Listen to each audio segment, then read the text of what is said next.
राधे राधे। त्रिनेत्र भाग्य में आप सभी का स्वागत है। मैं हूं आपके साथ आचार्य पुष्पेंद्र शास्त्री। आप सभी को त्रिनेत्र भाग्य की तरफ से श्रावण मास की हार्दिक शुभकामनाएं। श्रावण मास हमारे सभी मासों में, सभी महीनों में विशेष महत्व का होता है। इसमें हर व्यक्ति अपनी मनोकामना पूरी करने की चाह रखने वाला जो है वो मनोकामना पूरी कर सकता है। श्रावण मास में भगवान शिव का रुद्राभिषेक, शिव की पूजा विधिवत की जाती है। वेदों का वेद मंत्र उच्चारण किया जाता है। विशेषकर यजुर्वेद को आगे कर दिया जाता है। यजुर्वेद का व्याख्यान किया जाता है। यजुर्वेद में भगवान शिव का वास है, वेदों में भगवान का वास होता है। लेकिन यजुर्वेद की रुद्राष्ट अध्याय में भगवान शिव अपने सभी भक्तों के, सभी प्राणियों के, सभी जीवों के दुख संकट दूर करते हैं। श्रावण मास में हम देखते हैं न जाने कितने लोग अनेक प्रकार से अपनी पूजा पाठ, यज्ञ, अनुष्ठान, जप तप किया करते हैं। इस समय श्रावण मास का पर्व आप अपने सामने देख पा रहे हैं और इसमें मैं बताऊंगा आपको कि क्या उपाय करने हैं, क्या उपाय नहीं करने हैं, किन चीजों का विशेष ध्यान रखना है। श्रावण मास से पहले आपने देखा है देवशयनी एकादशी गई तो उसमें देव सो जाते हैं। और देव कौन सो जाता है? भगवान विष्णु। भगवान विष्णु शयन कक्ष में चले जाते हैं और चतुर्मास के लिए जाते हैं, 4 महीने के लिए जाते हैं। ये हमारे सत्य सनातन धर्म में ही उत्तम और विशेष महत्व का है। अर्थात जब हमारे प्रभु भगवान विष्णु शयन कक्ष में चले जाते हैं अर्थात सो जाते हैं, तो उस समय वो अपनी पूरी जिम्मेदारी गुरु को दे जाते हैं। तो वो गुरु पूर्णिमा आ जाती है और गुरु को देते हैं कि मैं जब तक शयन करूं तब तक आप इस जगत का कल्याण करें। आप अपनी कृपा से सबको आशीर्वाद दें। किसी भी प्रकार से कोई भी परेशानी किसी भी जातक को ना आए, ये गुरुदेव से भगवान विष्णु बोलकर जाते हैं। इसीलिए हम गुरु पूर्णिमा मनाते हैं और गुरु पूर्णिमा पर हम गुरुदेव से प्रार्थना करते हैं, हे गुरुदेव आप हमारी हमेशा रक्षा करना, भगवान की कृपा हमारे ऊपर बनाए रखना। क्योंकि कहते हैं कि जिस जातक को गुरु बनाना हो, जिसने गुरु नहीं बनाया है, वो जातक, वो प्राणी, वो जीव गुरु बनाते समय कई चीजों को विशेष रूप से देखना चाहिए कि मैं ऐसा नहीं, भेड़ चाल में कभी नहीं चलना चाहिए। ब्रज में एक कहावत आती है कि गुरु बनाओ जानकर और पानी पियो छानकर। अर्थात जैसे हम पानी पीने के लिए पानी शुद्ध ढूंढते हैं, पानी की शुद्धता देखते हैं, इसी प्रकार गुरु बनाते समय भी हमें उसको देखना चाहिए, परखना चाहिए। किसी भी प्रकार का कोई परेशानी तो नहीं आएगी, भविष्य में हम आगे इनकी बुराई तो नहीं करेंगे, क्योंकि बुराई करना और बुराई सुनना दोनों ही पाप लगते हैं। और जो जातक गुरु पूर्णिमा पर नहीं गुरु बना सकते तो श्रावण मास का महीना उनके लिए अति उत्तम होता है। वो श्रावण मास में भी गुरु बना सकते हैं। जिन जातकों का विवाह में परेशानी आ रही है, विवाह नहीं हो रहा है, वो लड़की है या लड़का है, जो भी है, अगर लड़की है तो गुरुवार के गुरुवार या प्रतिदिन थोड़ी सी हल्दी नहाने वाले जल में डाल लें और विशेषकर प्रतिदिन करें। 43 दिन, लगभग कम से कम 43 दिन करें, निश्चित विवाह हो जाएगा।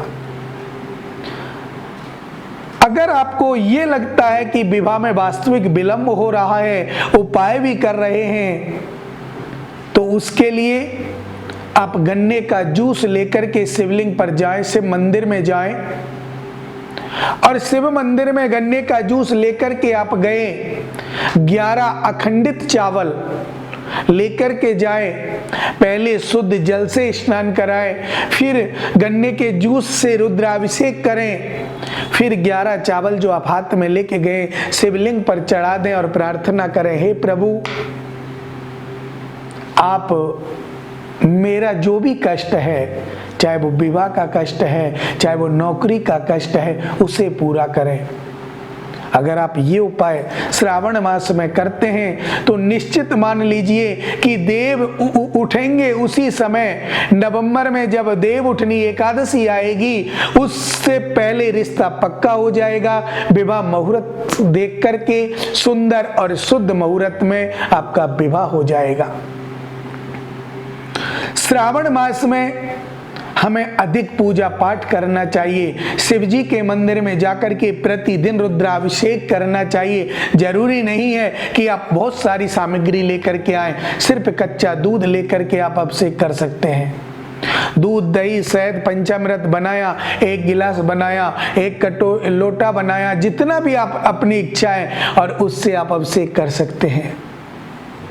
अगर वहां ब्राह्मण है तो उनसे कहें प्रसूक्त बोल दीजिए, श्री सूक्त बोल दीजिए, रुद्राष्टक का 5वां अध्याय बोल दीजिए। अगर हैं तो, नहीं है तो ओम नमः शिवाय का जाप करते हुए भी आप जल चढ़ाएं तो भी आपको बहुत अच्छा लाभ मिलेगा। अगर किसी को महामृत्युंजय मंत्र का जप कराना है तो ये महीना महामृत्युंजय मंत्र के लिए विशेष शुभकारी है।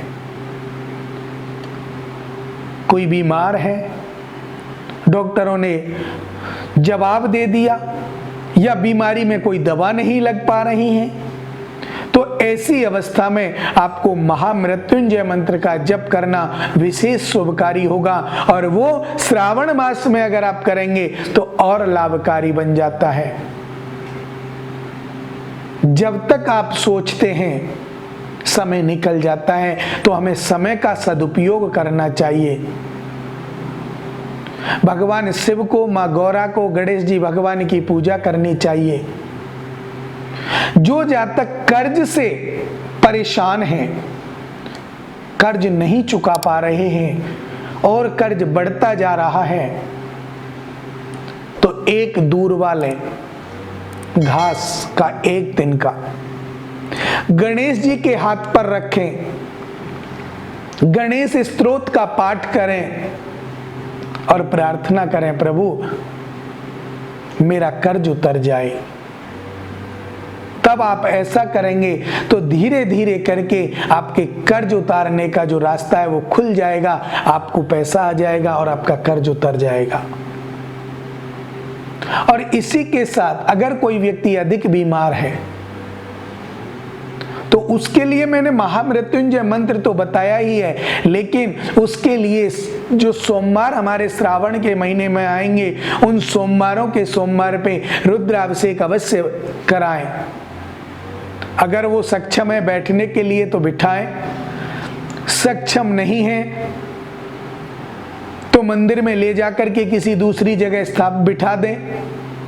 और अगर मंदिर जाने के लिए भी सक्षम नहीं है तो उनके हाथ में कुछ चावल रख के उनके हाथ से संकल्प लेकर के मंदिर में उनका बेटा, उनकी बेटी, पत्नी या बहू कोई भी जाकर के उनके निमित्त उस कार्य को कर सकता है, तो उनके जीवन में जो परेशानियां हैं वो दूर होंगी, बीमारी बिल्कुल दूर होगी। श्रावण और भादवा दोनों ही महीने विशेष शुभकारी होते हैं, लाभकारी होते हैं। इनमें किसी को अगर साधना करनी है, किसी को तपस्या करनी है या किसी को कोई मंत्र सिद्ध करना है या कोई तंत्र क्रिया के द्वारा सिद्धि करनी है तो इस महीने में अति शीघ्र वो सिद्धियां प्राप्त होती हैं, क्योंकि सभी भूत प्रेत गण भोले बाबा के अधीन हैं, शिव शंभु के अधीन हैं और वो इन सभी कार्यों में सफलता प्राप्त कराते हैं और हम फिर भी नहीं सोच पाते। तो तो इन कार्यों को करने से श्रावण मास की आपको लाभ मिलेगा। आगे बेल पत्र का पत्ता 7 पत्ते लेकर के आप जाएं, अखंडित हो, टूटे हुए ना हो, खंडित ना हो, कोई छिद्र ना हो पत्तों पर। 7 पत्ते 3 जोड़े के हों तो बहुत उत्तम है, 5 जोड़े के हों तो और भी उत्तम है, क्योंकि वो 3 पत्ते मिलते हैं, एक बीच का 2 साइड के। उन तीनों पत्तों में शुद्धता होनी चाहिए, अखंडता होनी चाहिए, खंडित नहीं होनी चाहिए।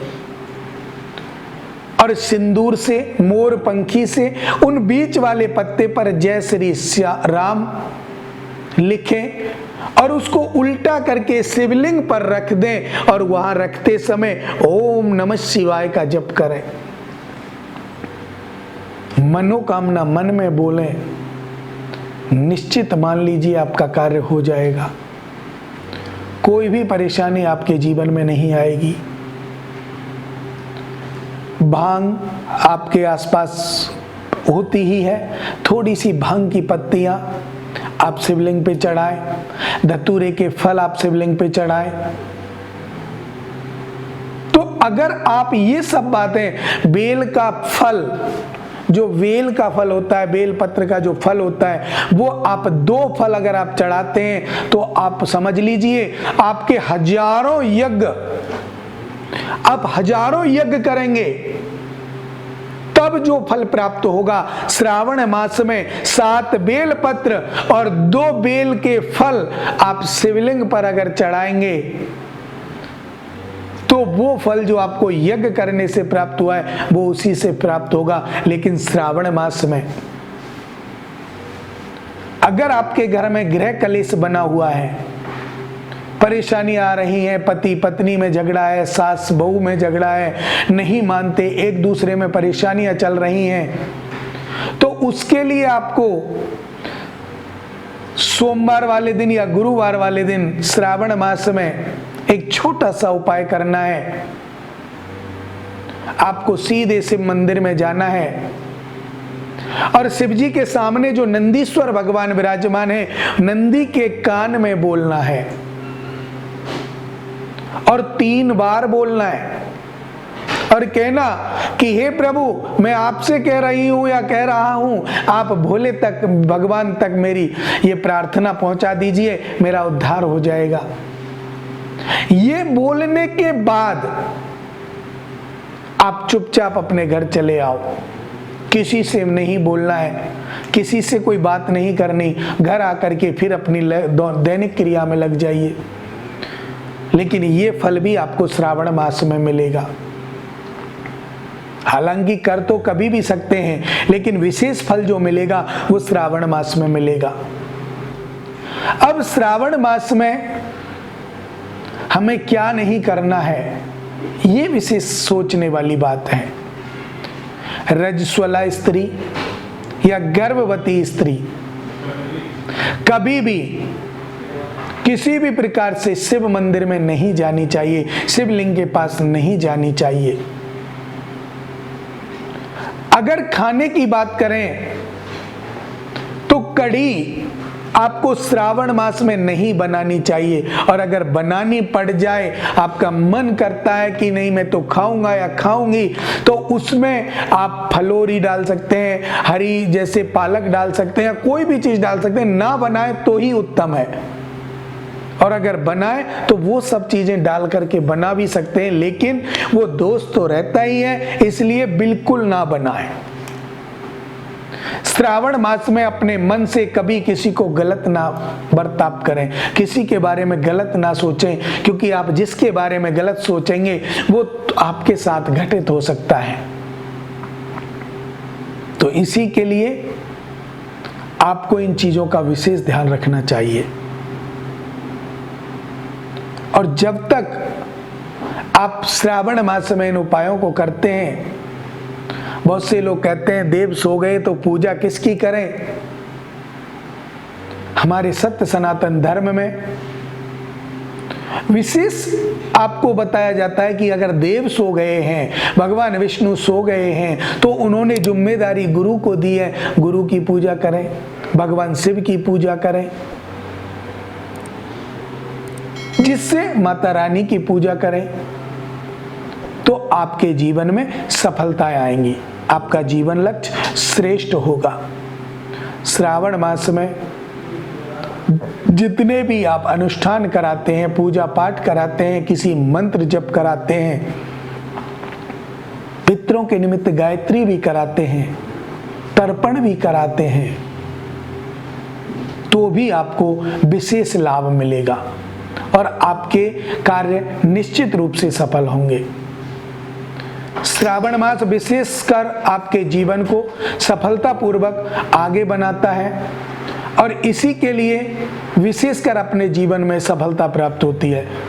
इन्हीं मंगल शुभकामनाओं के साथ मुझे दीजिए इजाजत। राधे राधे।